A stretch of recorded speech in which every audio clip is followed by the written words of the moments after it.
மாபெரும் திறந்த இணைய வழி பாடநெறி கற்றல் மூலம் இணைந்திருக்கும் மாணவர்கள் அனைவருக்கும் வணக்கம். நிலையான வளர்ச்சியின் முன்னோக்குகள் பற்றிய பாடத்திட்டத்திற்கு உங்களை வரவேற்கின்றேன். இதுக்கு முன்னாடி பார்த்த வகுப்புலையும் நம்ம சமூகம் மற்றும் பொருளாதார நிலைத்தன்மை பற்றி நம்ம பார்த்தோம். இன்றைய வகுப்பில் நம்ம பார்க்க போகிற தலைப்பு என்ன அப்படின்னா, கலாச்சார பாரம்பரியம் மற்றும் நிலைத்தன்மை, அதாவது கல்ச்சுரல் சஸ்டைனபிலிட்டி அப்படிங்கிறத பற்றி நம்ம பார்க்க போகிறோம். பொதுவாகவே நிலைத்தன்மைனா நமக்கு என்னென்னு தெரியும். நம்ம நம்முடைய தலைமுறைகளை கடந்தும் சில விஷயங்களை நம்ம எடுத்து செல்லணும். அது நம்மளுடைய வளங்கள், வளர்ச்சி சார்ந்த விஷயங்கள் மற்றும் அது எதுவாக வேணும், எல்லா நல்ல விஷயங்களும் நம்மளுடைய தலைமுறைகளை கடந்து நிலைத்து இருக்கக்கூடிய விஷயங்களை நம்ம நிலைத்தன்மைன்னு சொல்கிறோம். அப்படி பார்க்க போகும்போது ஒவ்வொரு நாட்டுக்கும், ஒவ்வொரு மாநிலத்துக்கும், ஒவ்வொரு மாகாணத்துக்கும் வெவ்வேறு விதமான கலாச்சாரங்கள் இருக்குது. இந்த கலாச்சாரத்துக்கும் பாரம்பரியத்துக்கும் நிறைய வேறுபாடுகள் இருக்குது. அதாவது நம்ம ஒரு 3 வார்த்தைகள் தமிழில் பயன்படுத்துவோம். ஒன்று கலாச்சாரம், இரண்டாவது பாரம்பரியம், மூன்றாவது மரபுன்னு சொல்லுவோம். தொன்று தொட்டு வரக்கூடிய மரபுகள், அதாவது எங்களுடைய பழக்கங்கள்னு நம்ம சொல்லுவோம். இதில் கலாச்சாரம் அப்படிங்கிறது இப்போ தமிழகத்துக்குன்னு ஒரு கலாச்சாரம் இருக்கும். நம்ம சொல்லக்கூடிய அந்த விருந்தோம்பல், ஈகை, இது மாதிரியான பண்புகள் அதெல்லாம் நம்மளுடைய தமிழனுடைய கலாச்சாரம் அப்படின்னு நம்ம சொல்லுவோம். இப்போ வீட்டுக்கு யாராவது வந்தாங்கன்னா அவங்கள விருந்தோம்பி உபசரித்து அவங்களுக்கு தேவையான விஷயங்கள் பண்ணுறது எல்லாமே நம்ம தமிழனுடைய கலாச்சாரம்னு சொல்லுவோம். இல்லாதவர்களுக்கு, வறியவர்களுக்கு வழங்குதல் நம்மளுடைய கலாச்சாரம்னு சொல்லுவோம்.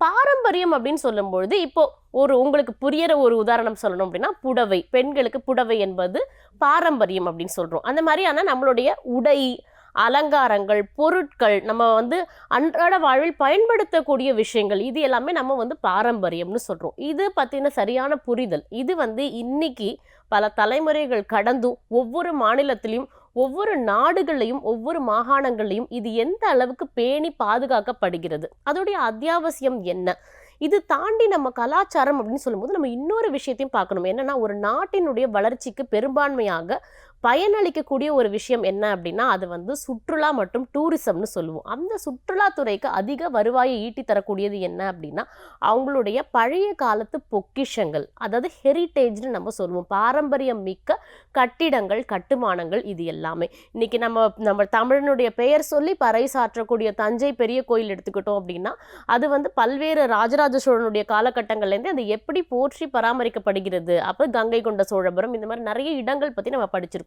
நம்ம பெரும்பான்மையாக அமெரிக்கா, ஐரோப்பிய நாடுகள் இருக்கக்கூடிய கட்டிடங்களை வியந்து பார்த்துருக்கோம். ஆனால் நம்மளுடைய மாநிலத்திலையும் நம்மளுடைய நாட்டிலையும் இருக்கக்கூடிய கலைகள், கலாச்சாரங்கள் பற்றி நம்ம பெரும்பான்மை அதிகம் தெரிஞ்சுக்கல.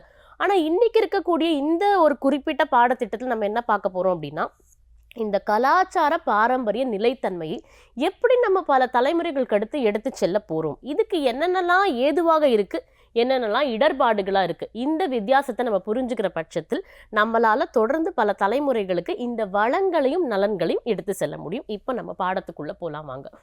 இதில் முதல்ல கலாச்சாரம் என்றால் என்ன அப்படின்னா, நம்ம முதல்ல சொன்ன மாதிரி ஒரு குறிப்பிட்ட மக்களின் பண்பு, ஒரு குறிப்பிட்ட மனிதர்களின் பழக்க வழக்கங்கள், பண்புகள். அப்படி சொல்லும்பொழுது அவங்களுடைய அறிவு, மொழி, அவங்களுடைய உணவு வகைகள். இப்போ ரொம்ப சுருக்கமாக சொல்லணும்னா, இந்த சைனா மற்றும் திபெத்திய நாடுகள்னு மோமோஸ்ன்னு வகையான உணவுகள் இருக்குது. அதை பற்றி நமக்கு நிறைய தெரியும். ஆனால் நம்மளுடைய நாட்டில் இருக்கக்கூடிய அந்த கம்பங்கூழ், கேப்பங்கூழ், களி, இது போன்ற உணவுகள் இன்றைக்கும் இன்னும் சொல்ல போனால் தஞ்சை போன்ற மாவட்டங்களில் மாப்பிள்ளை சம்பா அப்படின்னு ஒரு அரிசி சொல்லுவாங்க. அந்த மாப்பிள்ளை சம்பாங்கிற அரிசியை உட்கொள்ளும் பொழுது ஒரு ஆண்மகனானவன் ஒரு 60-70 வயது தொட்டால் கூட அவனுடைய அந்த இளமை வந்து போற்றி பாதுகாக்கப்படுகிறது அப்படிங்கிற ஒரு சத்து வந்து அந்த பர்டிகுலர் உணவு பழக்கங்கள்ல இருக்கு. இப்படி நம்ம வந்து நம்மளுடைய பாரம்பரியம் கலந்த உணவு வகைகள், சமூக பழக்க வழக்கங்கள், இன்னும் சொல்ல போனா அழகான இசைகள், பல்வேறு காலகட்டங்கள்ல நம்ம வந்து தியாகராஜர் காலத்திலிருந்து உருவாக்கப்பட்டக்கூடிய கர்நாடக இசையிலேருந்து ஆரம்பிச்சு தமிழ் இசை, நாட்டுப்புற இசை, இன்னைக்கு நிறைய நாட்டுப்புற பாடல்கள் வந்து அழிஞ்சுக்கிட்டு வருதுன்னு சொல்லலாம். அந்த நாட்டுப்புற பாடல்கள் எல்லாத்தையுமே நம்ம போற்றி பேணி பாதுகாப்பதன் மூலமா இந்தியா தமிழகம் அப்படிங்கிறதுக்குரிய ஒரு அடையாளத்தை நம்ம வந்து பல தலைமுறைகள் கடந்து இதுதான் நாங்க அப்படின்னு சொல்றதுக்கு ஒரு அடையாளம் நமக்கு இருக்கும். இதையே வந்து இன்னொரு பக்கம் பார்த்தோம் அப்படின்னா நம்மளுக்கு கிட்ட ஒரு சின்ன புரிதல் வந்து இல்லை. கலாச்சாரம்னா என்ன, இயற்கைனா என்ன அப்படிங்கிற ஒரு சின்ன குழப்பம் நம்ம கிட்ட இருக்கு. என்னன்னா, இந்த கலாச்சாரம் அப்படிங்கிறது நம்ம சொல்றோம்ல, கல் தோன்றி மண் தோன்றா காலத்தே முன் தோன்றிய மூத்த குடியானது தமிழக குடி அப்படின்னு நம்ம சொல்றோம். இந்த தமிழ் குடி வந்து ஒரு குறிப்பிட்ட மரபுகளை எடுத்துக்கிட்டு உருவாகி வந்திருக்கு அப்படின்னு நம்ம சொல்லலாம். ஆனா அந்த இயற்கை அப்படிங்கிறது அது அதுவாகவே உருவான ஒரு விஷயம். நம்ம பார்க்கக்கூடிய அந்த மனிதர்கள் உட்பட, மனிதர்கள், விலங்குகள், தாவரங்கள், பழங்கள், இது மாதிரி நம்ம உலகை சுற்றி இருக்கிற அனைத்து பொருட்களும் அது வந்து எப்படின்னா இயற்கையாக தானாகவே உருவாக்கப்பட்டது. அது மனிதர்களுக்காக உருவாக்கப்பட்டது. இதை நம்ம வந்து நல்லா புரிஞ்சுக்கணும். அப்போ நம்ம வந்து இயற்கையோடு ஒன்றின ஒரு வாழ்க்கையை வாழும்பொழுதுதான் நம்மளுடைய ஆயுள் காலமானது அதிகரிக்கப்படுகிறது. இனிமேல் வரக்கூடிய அடுத்தடுத்த இதில் நம்ம பார்ப்போம் நம்மளுடைய ஆயுள் காலங்களை எதெல்லாம் குறைக்கிறது, அது எதெல்லாம் வந்து அந்த நிலைத்தன்மையை கெடுக்கிறதுன்னு நம்ம தெரிஞ்சுக்கணும். இப்போ இந்திய கலாச்சாரத்துக்குள்ள வருவோம். இப்போ நம்ம அந்த வந்தே மாதரம் அப்படிங்கிற பாடல் வந்து கேட்டிருப்போம். அதில் வந்துட்டு ஒரு அழகான ஒரு வரி வரும். ஷஷ்ய ஷாமளா மாதரம் வந்தே மாதரம் சுஜலாம் சுபலாம் மலயஜ சீதலாம் இப்படின்னு ஒரு பாடல் வரி வரும். இது வந்து சமஸ்கிருத மொழியில் எழுதப்பட்டக்கூடிய ஒரு பாடல். இதை பார்க்கும்பொழுது என்ன சொல்ல வராங்க அப்படின்னா, சுஜலாம் சுபலாம் என்றால் போதுமான அளவு குடிநீர், வளமான நிலம், இது மாதிரி குன்றுகள் நிறைந்த ஊர். இதையே நம்மளுடைய தமிழ் மொழியில் அழகாக எப்படி எழுதியிருக்காங்கன்னா, குறிஞ்சி, முல்லை, நெய்தல், மருதம், பாலை என்ற 5 வகை நிலங்களும் வளங்களும் கொண்டது தான் எங்களுடைய இந்தியா, எங்களுடைய பாரதம், எங்களுடைய தமிழ்நாடு. நம்ம மாறுதட்டி பெருமையாக சொல்கிறோம். இப்போ வந்து இந்த மாதிரியான பாடல்களில் இந்தியாவுடைய கலாச்சாரம் எந்தெந்த அளவுக்கு பேசப்பட்டு வருகிறது அப்படிங்கிறது காலப்போக்கில் மறைஞ்சு கொண்டிருக்குன்னு சொல்லலாம். நம்ம நிறைய விஷயங்கள் மறந்துட்டு இருக்கோம், அதெல்லாத்தையும் நம்ம எடுக்கணும். சுருக்கமாக சொல்லணும்னா, பாரதிதாசனுடைய ஒரு பாடலில் அழகாக எழுதியிருப்பார். வன்மை சேர் தமிழ்நாடு எங்கள் நாடு, வாழ்த்துவோம் அன்போடு, திண்மையாக தோல்வீரர், திங்கள் முகம் கொள் பெண்கள் வாழும் நாடு. இந்த அளவுக்கு அழகிய பெண்களும் அழகிய வளங்களும் கொண்ட நாடு எங்களுடைய தமிழ்நாடு அப்படின்னு பாரதிதாசன் அவர்கள் சொல்லியிருக்காரு. இப்போ மனித குலத்துக்கு சான்றா இருக்கக்கூடிய காடுகள், பெரும்பான்மை நம்ம ஒரு வாக்கியம் படிச்சிருப்போம். அதாவது என்னன்னா, அஃபாரஸ்ட்ரேஷன், டீஃபாரஸ்ட்ரேஷன் சொல்லுவோம். காடுகளை உருவாக்குதல், காடுகளை அழித்தல். இப்போ நம்ம இந்தியாவை பொறுத்த வரைக்கும் ஸ்ரீவனம், உபவனம், தபோவனம், இப்படி நிறைய வனங்கள் இருக்குது. இது எல்லாமே கிராமப்புறங்கள் சார்ந்து அழகா வாழ்ந்து கொண்டிருக்கக்கூடிய ஒரு விஷயம். இப்போ இந்த மலைவாழ் மக்களும் இந்த மாதிரியான மக்களுக்குடைய வாழ்வாதாரம், அவங்களுக்கு தேவையான வன பொருட்கள் எப்படி இருந்தது, அது வந்து நம்மளுடைய மனித உரிமையோடு எப்படி பின்னி பணையப்பட்டதாக இருந்தது. இன்னைக்கு இருக்கிற சூழ்நிலையில நம்ம அந்த சுற்றுச்சூழலை பாதுகாக்கிறோமா, அந்த வளங்கள் எல்லாம் அப்படியே இருக்குதா, அந்த இயற்கை வளங்கள் வந்து அழியாம அதோடைய எழில் வந்து கொஞ்சம் கூட குறையாமல் அப்படியே இருக்கான்னு பார்க்க போனா நிறைய இடங்கள்ல அது வந்து போற்றி பாதுகாக்கப்படாம கொஞ்சம் கொஞ்சமாக அழிந்து கொண்டிருக்கிறது. இந்த உண்மையை, அதுக்கு காரணங்கள், நிறைய காரணங்கள் இருக்கு. முதல்ல நம்ம பார்க்க வேண்டியது என்னன்னா, நம்மளுடைய பழக்க வழக்கங்கள், நம்ம எப்படி வந்து நம்ம இருக்கோம், நம்ம கலாச்சாரத்தோடு நம்ம வந்து வேறு ஊன்றி வாழ்ந்தக்கூடிய மனிதர்கள் அதற்கான முக்கியத்துவத்தை இன்னைக்கு கொடுக்குறோமா அப்படின்னு கேட்டா, நம்ம முழுக்க முழுக்க வெஸ்டர்னைசேஷனை நோக்கி போயிட்டு இருக்கோம். அதாவது நம்மளுடைய வாழ்க்கையில நம்ம கொஞ்சம் தடம் மாறி போயிட்டு இருக்கோம். இந்திய கலாச்சாரத்திலிருந்து கொஞ்சம் ஒப்பீடுகை கீழே குறைஞ்சு அடுத்த கட்டத்துக்கு நம்ம போயிட்டு இருக்கோம். அதுல சில விஷயங்கள் நம்ம மாத்திக்கணும். அப்பதான் இந்த நிலைத்தன்மை அப்படிங்கிறது மாறாகம் இருக்கும்.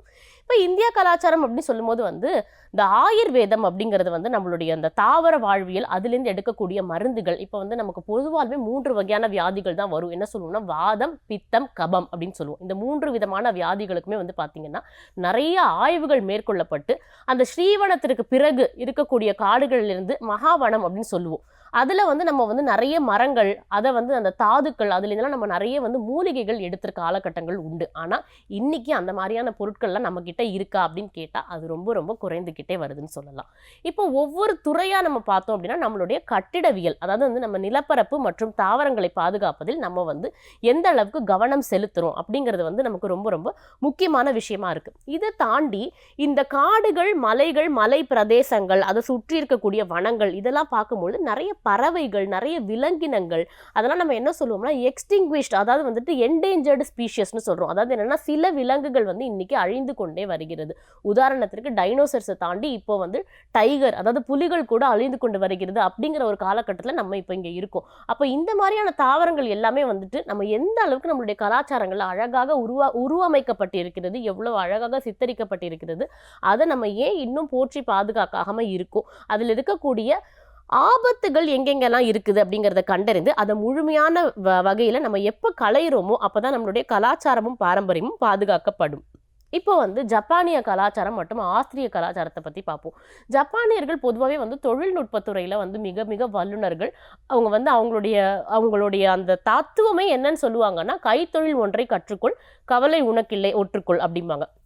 அதில் வந்து பார்த்தீங்க அப்படின்னா அவங்க வந்து நிறைய ஆண்டு அறிக்கைகள் வந்து வெளியிடுவாங்க. அதில் வந்து பார்த்திங்கன்னா நிறைய முக்கியமான தரவுகள், முக்கியமான தீர்வுகள், முக்கியமான முன்னோட்டங்கள், நிறைய விஷயத்த அவங்க சொல்லுவாங்க. அதில் அவங்க பொதுவாக சொல்லக்கூடிய விஷயங்கள் என்ன அப்படின்னா, ஆண் பெண் பாலின சமநிலை, ஜெண்டர் ஈக்விட்டின்னு சொல்லுவோம். அடுத்து வந்து பார்த்திங்கன்னா climate action and climate change, காலநிலை மற்றும் பருவநிலை மாற்றம்.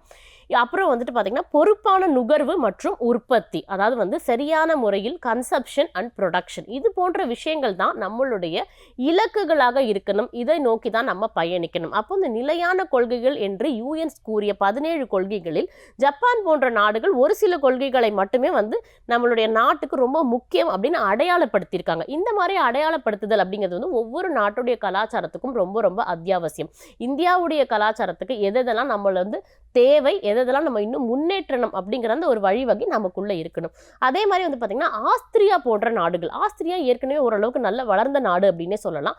அவங்களும் அதே மாதிரி அவங்களுடைய அந்த 17 வகையான யூஎனோட கொள்கைகளில் வந்துட்டு என்னென்ன விஷயங்கள் அவங்க முன்னெடுக்கிறாங்க அப்படின்னா, முக்கியமாக அந்த சுற்றுச்சூழல் மற்றும் சமூகம் மற்றும் பொருளாதார பரிமாணங்கள். இப்போ ரொம்ப முக்கியமாக அவங்க பார்க்கறது வந்து பார்த்தீங்கன்னா எக்கனாமிக் டெவலப்மெண்ட் மற்றும் என்வாயர்மெண்ட் டெவலப்மெண்ட், இது ரெண்டு தான் வந்து அவங்க முக்கியமான ஒரு குறிக்கோளாக அவங்களுக்குள்ள எடுத்துக்கிறாங்க. அதற்கு ஏதுவான விஷயங்கள் அந்தந்த நாடுகளில் நடக்கும்போது அதுக்கு அவங்க ஊக்குவிக்கிறாங்க. அதை வந்து அவங்க இன்னும் நிறைய முன்னேற்பாடுகள் பண்ணணும் அப்படின்னு நினைக்கிறாங்க. மாசு கட்டுப்பாடுங்கிறத பொதுவாக பண்ணும்போது அது ஒரு குறிப்பிட்ட நாடுக்கு மட்டும் இல்லை, இருக்கக்கூடிய எல்லா உலக நாடுகளுக்கும் அது ஒரு மிகப்பெரிய பலமாக அமைகிறது. இன்னும் சொல்ல போனால் நம்ம நாட்டில் கூட நம்மளுடைய மாண்புமிகு பிரதமர் அவர்கள் வந்து ஸ்வச்ச பாரத் அப்படின்னு ஒரு ஸ்கீம் கொண்டு வந்திருக்காரு. அந்த ஸ்வச்ச பாரத்ங்கிறது என்னன்னா கிளீன் இந்தியா, அதாவது தூய்மையான பாரதம் அப்படிங்கிற ஒரு கான்செப்ட். இது மாதிரி நிறைய விஷயங்கள் வந்துட்டு இன்னைக்கு இருக்கக்கூடிய நிலையில் நம்ம எதெல்லாம் முன்னேற்பாடுகளாக எடுத்துக்கொண்டோம்னா நம்மளுடைய கலாச்சாரம் அழியாக இருக்கும். இப்போ நீங்கள் ஒரு கேள்வி கேட்கலாம், இப்போ இந்த தூய்மையான பாரதம் மூலமாக நம்ம எப்படி இந்த நிலைத்தன்மையை அடையிறோம் அப்படின்னா, நம்மளுடைய சுற்றி இருக்கக்கூடிய நிறைய பாரம்பரியமான விஷயங்கள் நம்மளுடைய நாடுகளில் இருக்குது, நம்ம மாநிலங்களில் இருக்குது, நம்ம மாவட்டங்கள் இருக்கு. அந்தந்த விஷயங்கள், உதாரணத்துக்கு நீங்க ஒரு கோயிலுக்கு போறீங்கன்னா அங்க குப்பைகளை போடாம அந்த இடத்தை எப்படி நீங்க சுத்தமாக பாதுகாக்க முடியும், இல்ல நீங்க ஒரு தேவாலயங்களுக்கு போறீங்கன்னா அந்த இடத்தை எப்படி நீங்க தூய்மையாக பாதுகாக்க முடியும், இது மாதிரியான விஷயங்கள் நீங்க எப்படி எந்த அளவுக்கு முன்னேற்பாடு எடுக்கிறீங்களோ அது ஒரு தனிநபருடைய ஒழுக்கத்திலிருந்து தான் மொத்தமாக உருவாக்கப்படுகிறது அப்படின்னு சொல்லலாம். இப்போ வந்து கலாச்சாரம் மற்றும் உயிரியல் பன்முகத்தன்மை அதை பத்தி பார்ப்போம்.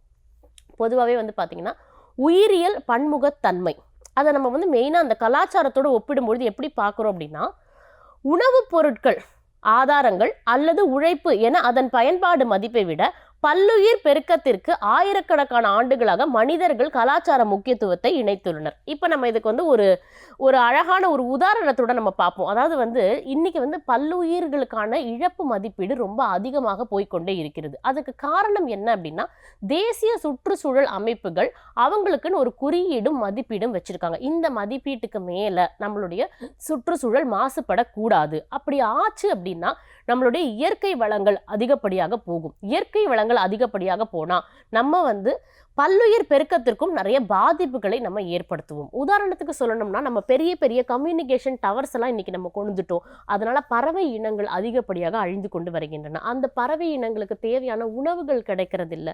செல்போன் டவர்ஸ்னால நிறைய உயிரினங்கள் பாதிக்கப்பட்டு வருகின்றன. அப்போ நம்மளுடைய கலாச்சாரம் தொழில்நுட்பம் மற்றும் பல்லுயிர் பெருக்கம் இது எல்லாத்தையுமே நம்ம கருத்தில் கொண்டு தான் நம்மளுடைய கலாச்சாரத்தை பின்பற்றி நம்ம என்னென்ன விஷயங்கள்லாம் செஞ்சோம்னா இந்த பல்லுயிர்கள் பாதிக்கப்படாமல் இருக்கும். அது இயற்கையோடைய வரம்பிற்கு உட்பட்டு அதே நேரத்தில் சுற்றுச்சூழல் மதிப்பீட்டுக்கு கீழேயும் போகாமல் எப்படி செயல்பட முடியும் அப்படிங்கிற அந்த செயல் திட்டத்தை உருவாக்கக்கூடியது தான் வருங்கால இளைஞர்களான உங்களுடைய கடமையாக கருதப்படுகிறது. இப்போ இதை ஒவ்வொரு துறை ரீதியாக நம்ம பார்க்குறோம். பாதுகாப்பு மற்றும் கட்டடக்கலை அப்படின்னு பார்த்தோம்னா வரலாற்று மிக்க மரபுகளை கொண்டு நம்ம நிறைய இடங்கள்ல நிறைய கட்டிடங்கள் கட்டுமானங்கள் அப்புறம் அழகான வடிவமைப்புகள். இப்போ நான் ஒரு உதாரணம் சொல்றேன். நீங்க பெங்களூர்ல இருக்கக்கூடிய மைசூர் பேலஸ், அப்புறம் திப்பு சுல்தான் அவர்களுடைய சமாதி, இந்த மாதிரி நிறைய இடங்கள் எல்லாம் நம்ம பார்க்கும்பொழுது அவங்களுடைய கட்டிடக்கலையோட பாரம்பரியம் என்ன, அவங்க சுதை மண் இப்போ பயன்படுத்தியிருக்காங்களா, என்னென்ன மாதிரியான மண்கள் அவங்க பயன்படுத்தியிருக்காங்க, அதில் அவங்க என்னென்ன கருத்துக்கள் சொல்ல வராங்க. அந்த காலத்தில் இருக்கக்கூடிய சிற்பங்கள் ஓவியங்கள்லாம் பார்க்கும்போது பார்த்தீங்கன்னா அவங்களுடைய ஆசைகள் அபிலாஷைன்னா அவங்களுடைய கோல்ஸ்னு சொல்லுவாங்க, அவங்களுடைய விருப்பங்கள் என்ன, அதெல்லாம் எப்படி அவங்க எடுத்து கொண்டு ஒரு நிபுணராக அவங்க எப்படி சில விஷயங்களை மக்களுக்கு பிரதிபலிச்சிருக்காங்க. அது எல்லாமே இந்த காலத்து கட்டிடக்கலை படிக்கக்கூடிய மாணாக்கர்கள் அந்த காலத்தில் இருக்கக்கூடிய அந்த கட்டிடக்கலையை பார்த்து தெரிஞ்சுக்கிட்டு அவங்க என்னென்ன மாதிரியான பொருட்கள் பயன்படுத்தியிருக்காங்க. இன்னும் கரெக்டாக சொல்லணும்னா அதெல்லாம் லோ காஸ்ட் மெட்டீரியல் அப்படின்னு சொல்லுவோம். அதாவது விலை கம்மியாக இருந்தாலும் அது இன்னும் பல நாட்கள் தாங்கி இருக்கக்கூடிய தன்மையை கொண்டது. அப்போ அப்பேற்பட்ட கட்டிடங்களை நம்ம எப்படி போற்றி பாதுகாக்கணும், அது அந்த கட்டிடக்கலை வல்லுநர்களுக்கு நம்ம கொடுக்கக்கூடிய ஒரு மிகப்பெரிய அங்கீகாரம்னு சொல்லலாம். இது சம்பந்தமான நிறைய பேச்சுவார்த்தைகளும் இது சம்பந்தமான நிறைய பிரச்சனைகளும் தரவுகளும் இன்னைக்கும் தமிழ்நாட்டில் இருந்துகிட்டே தான் இருக்குது. இன்னும் சொல்ல போனா நம்ம கீழடி அகழாய்வு ஆராய்ச்சி, நம்ம மொழி பத்தின ஆராய்ச்சியிலேருந்து ஆரம்பிச்சு ஒவ்வொரு கட்டிடங்கள் பற்றியும் கட்டுமானங்கள் பற்றின ஆராய்ச்சிகளும் இன்னமும் நிலுவையில தான் வைக்கப்பட்டிருக்கு. அது முழுமையான முறையில் முடியலை. அப்போ அதெல்லாம் சரிவர சீராக முடிந்து நம்ம ஒரு நிலைத்தன்மையை அடைந்து அடுத்த தலைமுறைக்கு எடுத்து செல்லணும் அப்படின்னா அதுக்கு தேவையான பாதுகாப்பு முன்னேற்பாடுகள் என்ன அப்படிங்கிறத நம்ம நல்ல முறையில் யோசித்து செயல்படணும்.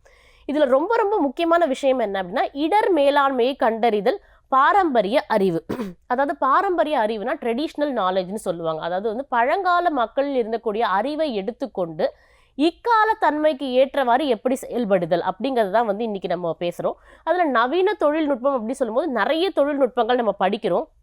அதில் இயற்கை முறைகளையும் நம்ம எடுத்துக்கிறோம்.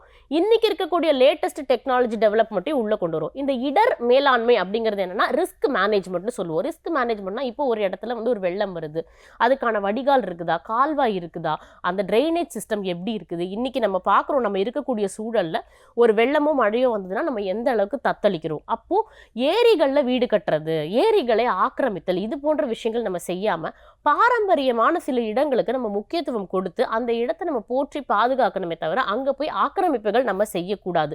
இப்படி செய்யும் போது என்ன ஆகும்னா கடந்த சில ஆண்டுகளுக்கு முன்னாடி கொரோனா அப்படிங்கிற ஒரு வியாதியால் நம்ம எல்லாருமே பாதிக்கப்பட்டோம்.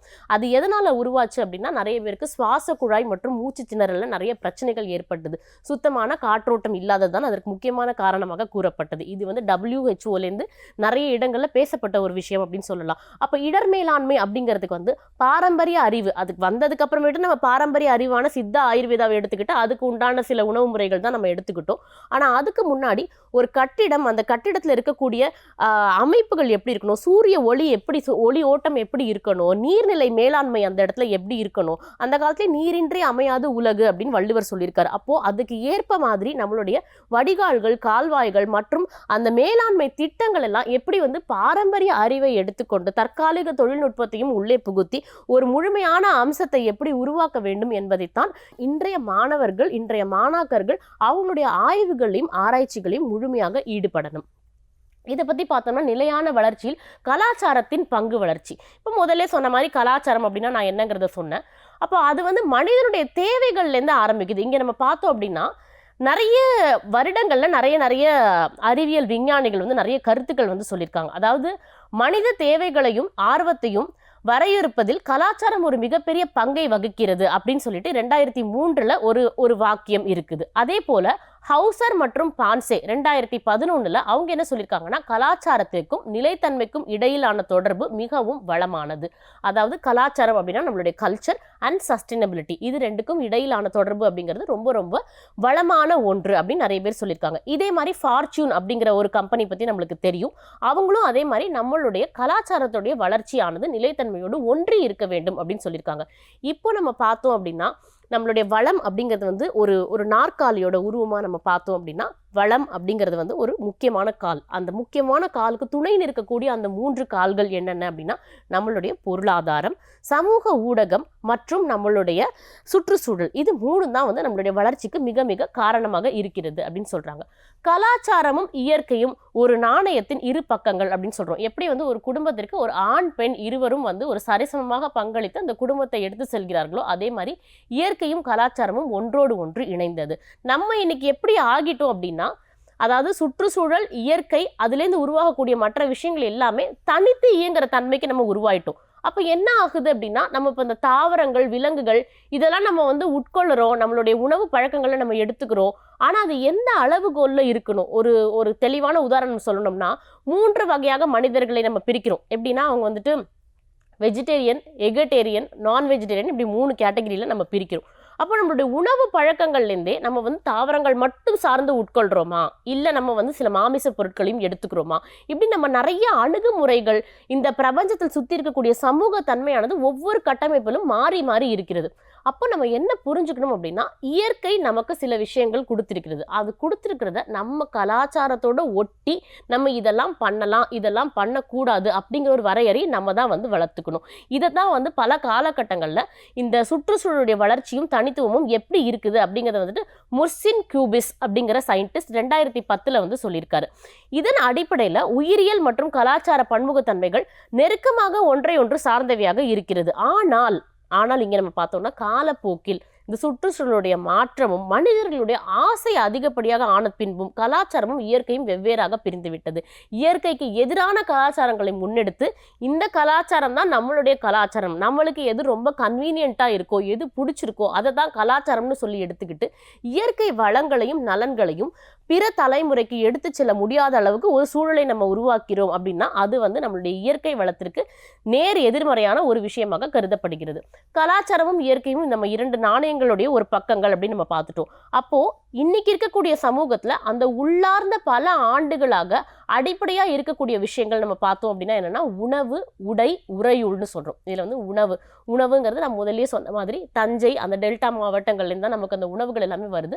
அந்த உணவு எந்த அளவுக்கு நம்ம பாதுகாக்கிறோம், நடைமுறையில வந்து அதை வந்து எந்த அளவுக்கு நம்ம வந்து சாகுபடி பண்றோம், அது வந்து மக்களுக்கு எந்த முறையில வந்து சேருது, உற்பத்தியாளர்களுக்கு எப்படி அந்த எந்த விதத்துல லாபம் கொடுக்குது, எப்படி நம்ம விநியோகஸ்தம் செய்யறோம், இது எல்லாமே இயற்கை முறையோடு ஒன்றி இருக்கும் போது மட்டும்தான் நம்ம கலாச்சாரத்துக்கு அது சப்போர்ட்டிவா, அதாவது வந்து ஏதுவாக அது செல்கிறது. அப்படி அதுலேருந்து நம்ம கொஞ்சம் மாறிட்டோம் அப்படின்னோம்னா, நிச்சயமா நம்ம எடுத்துக்கக்கூடிய எல்லா முன்னேற்பாடுகளுமே ரொம்ப தவறான விதத்துல தான் போய் முடியும். அப்போ நம்ம பூமியை நம்ம வந்து வெப்பமயமாக்குதலை தடுக்கணும் அப்படின்னு நம்ம சொல்றோம். அதெல்லாம் எப்படி நம்மளால தடுக்க முடியும் அப்படின்னா, இயற்கை வளங்களை நம்ம எந்த அளவுக்கு பாதுகாக்கிறோமோ, இயற்கை வளங்களை எந்த அளவுக்கு நம்ம போற்றி பேணுறோமோ, அந்த அளவுக்கு தான் பூமி வெப்பமயமாகுதல் நம்மளால தடுக்க முடியும். இது மாதிரி நம்ம இயற்கைக்கு எகெயின்ஸ்டா நிறைய விஷயங்கள் நம்ம பண்ணாம நம்மளோட கலாச்சாரத்தையும் இயற்கையும் சமநிலையில கொண்டு போகும்போது மட்டும்தான் நம்மளால சமூகத்தை ஒரு சரியான பாதையில் எடுத்து செல்ல முடியும். இப்போ வந்து இயற்கையை பற்றிய அறிவு அப்படின்னு சொல்லும்போது, இன்னைக்கு இருக்கிற காலகட்டங்களில் இயற்கையை பற்றிய அறிவு வந்து கொஞ்சம் மக்கள் இடத்துல குறைஞ்சிக்கிட்டே வருதுன்னு சொல்லலாம். காரணம் என்ன அப்படின்னா, அது ரெண்டுக்கும் இடையில இருக்கக்கூடிய இணைப்பு மக்களுக்கு வந்து புரியல. அதாவது வந்து மக்கள் வந்து எப்படி உலகை அறிவார்கள், மக்கள் உலகை எப்படி பார்க்குறாங்க அப்படின்னா, இயற்கையோடு மனிதனுக்கு ஏற்படக்கூடிய தொடர்பு. ஒரு காலகட்டங்களில் மனிதர்கள் வந்து குருவியோட, பறவைகளோட, மரங்களோட, செடிகளோடலாம் பேசியிருக்காங்க. அவங்களுக்கெல்லாம் ஒரு சில உரையாடல்கள் இருந்திருக்கு. அந்த அளவுக்கு மனிதன் இயற்கையோடு வாழ்ந்திருக்காங்க. சுற்றுச்சூழலையும் கலாச்சாரத்தை பற்றின புரிதல் இருந்தது. இன்னைக்கு சுற்றுச்சூழல், மனிதவியல், மானுடவியல் இதெல்லாம் நம்ம மறந்துட்டு இயந்திரவியல், அப்புறம் மின் அணுவியல், இந்த மாதிரி தொழில்நுட்பம் சார்ந்த நிறைய படிப்புகள், இன்னைக்கு சொல்லக்கூடிய அந்த ஆர்டிஃபிஷியல் இன்டெலிஜென்ஸ் சொல்லக்கூடிய நிறைய செயற்கை நுண்ணறிவு இதெல்லாம் உள்ள வந்ததுக்கு அப்புறமேட்டு இயற்கைக்கான அழிவுகளும் இடர்பாடுகளும் அதிகமாக போய்கொண்டே இருக்கிறது. இது எல்லாமே என்ன ஆகும்னா, முந்தைய வகுப்புல நான் சொன்ன மாதிரி என்ட்ரோபி அப்படிங்கிற ஒரு கான்செப்ட் கொண்டு போய் விடும். என்ட்ரோபினா என்ன அப்படின்னா, அது நிலைத்தன்மைக்கு எதிரான ஒரு விஷயம். அதாவது வேகமாக, அதிவேகமாக ஒரு விஷயம் செயல்படுகிறது. நம்மளுடைய ஆசைகளுக்காக செயல்படுகிறது என்றால் அது வந்து முற்றிலும் தவறான ஒரு பாதை அப்படின்னே சொல்லலாம். இந்த மாதிரியான அறிவு மனிதர்களுக்கு முக்கியமாக இருக்கணும். அப்ப இயற்கை பற்றிய புரிதலும் அறிவும் இன்னைக்கு இருக்கக்கூடிய மாணாக்கர்களுக்கு எவ்வளவு தூரம் இருக்குதோ அந்த அளவுக்கு நம்மளால வரக்கூடிய காலகட்டங்களுக்கு ஒரு நிலையான ஒரு சூழலையும் ஒரு கலாச்சார பின்னணியும் அவங்களுக்கு கொடுக்க முடியும். இப்போ நிலைத்தன்மையின் 3 கால் நாற்காலி, முதலே நான் சொன்ன மாதிரி நிலைத்தன்மை அப்படிங்கிறது வந்து நம்ம பிற தலைமுறைக்கு எடுத்து சொல்லக்கூடிய விஷயங்கள் அனைத்துமே நிலைத்தன்மைக்கு உள்ளதான் வருது. அதில் வந்து அந்த 3 கால் நாற்காலி, அதாவது வளர்ச்சி அப்படிங்கிற அந்த ஒரு கால் மட்டும் வந்து நம்ம வச்சு ஒன்றும் பண்ண முடியாது. அந்த வளர்ச்சிங்கிற கால் வேறு உணணும்னா அதுக்கு 3 கால்கள் தேவைப்படுகிறது. அது என்ன அப்படின்னா, முதல்ல வந்து பொருளாதாரம்.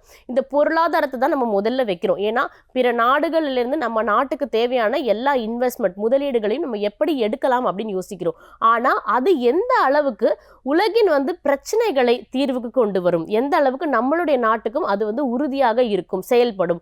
அதே நேரத்தில் நம்மளுடைய சுற்றுச்சூழல் அது எந்த அளவுக்கு பாதுகாக்கும், மாசு இல்லாத, பல்லுயிர் பெருக்கத்திற்கு எந்த பாதிப்பையும் ஏற்படுத்தாத, அதே நேரத்தில் கால பருவ நிலையை மாற்றாமல் எந்த அளவுக்கு நமக்கு உதவியாக இருக்குமோ அந்த அளவுக்கு நம்மளுடைய பொருளாதாரத்தை நாம் மேம்படுத்த வேண்டும். அப்படி மேம்படுத்தும் அப்படின்னா இன்னைக்கு எடுக்கக்கூடிய மாணாக்கர் புதிய புதிய கண்டுபிடிப்புகளை கொண்டு வர வேண்டும். அந்த கண்டுபிடிப்பு எப்படி இருக்கணும் அப்படின்னா இயற்கைக்கு ஒவ்வாமலோ இயற்கைக்கு எதிராகவோ நிச்சயமாக இருக்கக்கூடாது, அதிவேகமாக செயல்படக்கூடாது. அது வந்து மனிதர்களுக்கு நல்ல விதத்தில் எல்லா பாதுகாப்பையும் கொடுக்கக்கூடிய ஒரு டெக்னாலஜி ஒரு தொழில்நுட்பமாக இருக்க வேண்டும். அப்போ நீங்க என்ன பண்ணணும் அப்படின்னா சஸ்டைனபிலிட்டி இண்டெக்ஸ் அப்படின்னு ஒன்று சொல்லுவாங்க. அதாவது என்னன்னா நிலைத்தன்மை மதிப்பீடு அல்லது குறியீடுன்னு சொல்லுவாங்க. அந்த நிலைத்தன்மையோட குறியீடை நீங்க எந்த தொழில்நுட்பத்தை மேம்படுத்தினாலும் அது வந்து பொருளாதார முன்னேற்றத்துக்காகவும் இருக்கலாம், சமுதாய முன்னேற்றத்துக்காகவும் இருக்கலாம். அப்படி என்ன பண்ணினாலும் அது வந்து நிலைத்தன்மையோட ஒன்றி எவ்வளவு சதவீதம் இருக்கு அப்படிங்கிறத நீங்க கால்குலேட் பண்ணிட்டு தான் அந்த தொழில்நுட்பத்தை பொதுமக்களுக்கும் பொது வெளியிலும் நீங்க கொண்டு வரணும். இதுக்கு அடுத்து பார்த்தோம் அப்படின்னா சமூக ஊடகம். சமூக ஊடகம் அப்படிங்கிறது நாம தான், நம்மளுடைய ஒரு நாடு, ஒரு குடும்பம், அதனுடைய அமைப்பு, இது போன்ற அனைத்தும் சேர்ந்தது தான் வந்து சமூக ஊடகம். அப்போ இவை எல்லாமே பார்த்தீங்க அப்படின்னா ஒரு குறிப்பிட்ட வரையறைக்குள்ள இல்லாம மனிதர்கள் எல்லாத்தையும் ஒன்னடக்கி அது வந்து பல ஆண்டுகளாக திறன் சார்ந்து மேம்பட்டு சென்று கொண்டிருக்கிறது. அதுதான் வந்து சமூக ஊடகம். அந்த சமூக ஊடகம் தான் நாம, நீங்க, நான் எல்லாமே அந்த சமூக ஊடகத்தோட ஒரு பகுதியாக வாழ்ந்துட்டு இருக்கோம். அப்ப நம்ம எல்லாருமே, இப்ப நான் ஒரு விஷயம் பண்றேன் அப்படின்னா அது உங்களை பாதிக்காம இருக்கணும், நீங்க ஒரு விஷயம் பண்றீங்கன்னா அது என்ன பாதிக்காம இருக்கணும். நம்ம பண்ணக்கூடிய விஷயங்கள் நம்முடைய சமுதாயத்துடைய மேம்பாட்டுக்கு, அந்த மேம்பாடுன்னு சொல்லும்பொழுது வந்து அது பெண்களுடைய வளர்ச்சிக்காக இருக்கலாம், இல்ல வந்து ஒரு பொருளாதார வளர்ச்சிக்காக இருக்கலாம், இல்ல வந்து ஒரு குறிப்பிட்ட துறை சார்ந்தவங்களுக்கான வளர்ச்சியாக இருக்கலாம். நீங்க கொடுக்கக்கூடிய அந்த சமூக ஊடகம் சார்ந்த அந்த ஒரு விஷயம் அப்படிங்கிறது ஏதோ ஒரு குறிப்பிட்ட துறைக்கு ஒரு வளர்ச்சியும் மேம்பாட்டையும் ஏற்படுத்தக்கூடியதாக இருக்க வேண்டும். இதுக்கப்புறம் நம்ம பார்த்தோம் அப்படின்னா சுற்றுச்சூழல், முக்கியமாக சுற்றுச்சூழல் நம்ம பார்க்கணும். இதுக்கு முன்னாடி வரைக்கும் நம்ம வந்து சுற்றுச்சூழல் பற்றி நிறைய பேசியிருக்கோம். அந்த சுற்றுச்சூழல் இருக்கக்கூடிய வெகுவான பிரச்சனைகள் என்ன அப்படின்னா, நம்ம இன்னி வரைக்கும் இந்த பூமி வெப்பமயமாகுதல் பற்றி நம்ம கவலையே படுறதில்லை. ஏன்னா வந்து ஆரம்ப காலகட்டங்களில், அதாவது நான் சொல்றது வந்து இந்தியா சுதந்திரம் அடையிறதுக்கு முன்னாடி 1947 ஆண்டுகளுக்கு முன்னாடி அந்த தொழில் மற்றும் தொழில்துறை சார்ந்த வளர்ச்சிகள்லாம் இல்லாததுக்கு முன்னாடி கார்பன் டை ஆக்சைடுடைய அளவுகோலை நம்ம ppm அப்படின்னு சொல்லுவோம். அது வந்து ரொம்ப ரொம்ப கம்மியாக இருந்தது, கிட்டத்தட்ட ஒரு 190 கிட்ட தான் இருந்தது. ஆனால் இன்னைக்கு வந்து 419 கிட்ட போயிருச்சு. அதாவது வந்து சுதந்திரத்துக்கு அப்புறமேட்டு தொழில் வளர்ச்சி அதிகமானதுக்கு அப்புறமேட்டு இந்த கார்பன் டை ஆக்சைடு அளவுகோல் வந்துட்டு 419 கிட்ட வந்துருச்சு. இது என்னைக்கு 600 தொடுதோ அன்னைக்கு இந்த பூமி மண்டலத்தில் நம்மளால வாழவே முடியாது. ஏன்னா நம்மளால மூச்சு விட முடியாத நிலைமைக்கு நம்ம தள்ளப்படுவோம். அதனால இது எல்லாத்தையுமே நம்ம மனதில் வச்சுக்கணும். ஏன்னா சுற்றுச்சூழல் மேம்பாடு அப்படிங்கிறது ரொம்ப முக்கியம். இனி வர வகுப்புகளில் நம்ம வந்துட்டு மின்சாரம் நோக்கி பயன்படக்கூடிய வாகனங்கள், அதாவது எலக்ட்ரிக் வெஹிக்கிள்ஸ், இதை பற்றிலாம் நம்ம தெரிஞ்சுப்போம். இந்த மாதிரியான தொழில்நுட்பங்கள் பற்றி நம்ம தெரிஞ்சுக்கும் பொழுது என்னென்ன வடிவமைப்புகளுக்குள்ளலாம் இன்னைக்கு தொழில்நுட்பம் இருக்குது, அந்த தொழில்நுட்பங்கள் சுற்றுச்சூழலுக்கு எந்த அளவுக்கு வந்துட்டு ஏதுவாக இருக்கிறது, இதெல்லாம் நம்ம புரிஞ்சுக்கிட்டு ஒரு சமுதாயத்துக்கு தேவையான தொழில்நுட்பத்தை யாரால கொடுக்க முடியுதோ அவங்க தான் தமிழகத்துக்கும் சரி இந்தியாவுக்கும் சரி ஒரு நல்ல குடிமகனாக முதல்ல இருக்க முடியும். இது சார்ந்து நம்ம சுற்றுச்சூழல் நிலைத்தன்மையை ஒரு கருவியாக, ஒரு கலாச்சாரமாக பார்த்தோம் அப்படின்னா நான் முதல்லயே சொன்ன மாதிரி சுற்றுலா தலம் அப்படிங்கிறது ரொம்ப ரொம்ப முக்கியமான ஒரு விஷயமா கருதப்படுகிறது. அந்த சுற்றுலா தலத்தை நம்ம ஒரு வீடு அப்படின்னு வச்சுட்டோம்னா நம்ம வீட்டை எந்த அளவுக்கு நம்ம தூய்மையா வச்சுப்போமோ அந்த அளவுக்கு சுற்றுலா தலங்களை நம்ம தூய்மையா வச்சுக்கிட்டோம்னா அதுலேருந்து வரக்கூடிய வருமானங்களும் அதுலேருந்து நமக்கு வரக்கூடிய பொருளாதார மேம்பாடுகளும் ரொம்ப ரொம்ப அதிகம். அதே மாதிரி பாரம்பரிய வாழ்வாதாரங்கள், நம்ம தொன்று தொட்டு எங்க பாட்டன் முப்பாட்டன் காலத்திலேருந்தே இருக்கக்கூடிய சில விஷயங்கள் நம்ம எந்த அளவுக்கு பாதுகாக்கிறோம், அது எல்லாமே நம்மளோட கலாச்சார கட்டமைப்புக்குள்ள இருக்கா.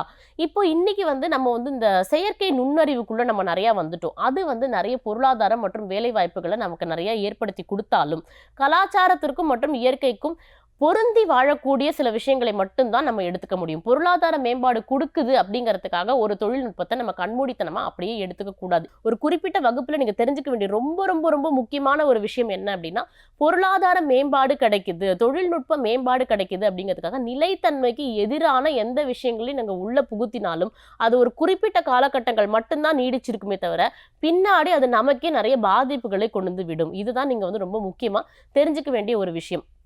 வலுவான நிலைத்தன்மையை உருவாக்குவதற்கான வழிகள். இப்போ நம்ம எல்லாம் வந்து ஒரே கட்டமைப்புக்குள்ள இருக்கோம் அப்படின்னா நிலைத்தன்மையின் அவசியத்தை பற்றி புரிந்து கொள்ளணும். சஸ்டைனபிலிட்டினா என்ன அப்படிங்கிறத நம்ம புரிஞ்சுக்கணும். அதை நோக்கிய சில தொலைநோக்கு பார்வைகள் நமக்கு இருக்கணும். அப்படி இருக்கும்பொழுது நம்ம என்னென்ன முடிவுகள் எடுக்க போறோம், அந்த முடிவுகளை எப்படி நம்ம முழுமையாக பின்பற்ற போறோம், இந்த மாதிரியான விஷயங்கள் எல்லாம் நமக்கு நிச்சயமா புரியணும்.